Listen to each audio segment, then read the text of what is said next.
ஒரு காலத்தில் பச்சை மலைகளுக்கு நடுவே அமைந்திருந்த ஒரு களிப்பான கிராமத்தில் மாதவன் என்ற ஒரு சிறுவன் வாழ்ந்து வந்தான்.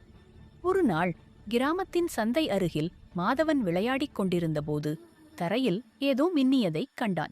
அது ஒரு பணப்பை. அதற்குள் பணம் மற்றும் ஒரு பெயருடன் கூடிய அட்டை இருந்தது.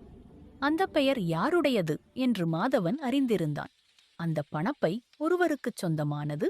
அதை என்ன செய்ய வேண்டும் என்று அவன் தீர்மானிக்க வேண்டியிருந்தது. சற்றும் யோசிக்காமல் மாதவன் அந்த பணப்பையை அதன் உரிமையாளரிடம் திருப்பிக் கொடுக்க முடிவு செய்தான். அந்த உரிமையாளர் திரு.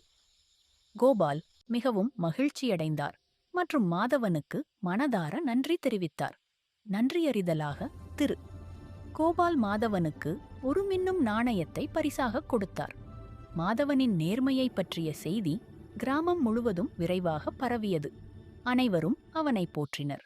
அன்று முதல் நேர்மை என்பது சரியானதைச் செய்வது மட்டுமல்ல, மற்றவர்களின் வாழ்க்கையில் மாற்றத்தை ஏற்படுத்துவதும் கூட என்று மாதவன் கற்றுக்கொண்டான்.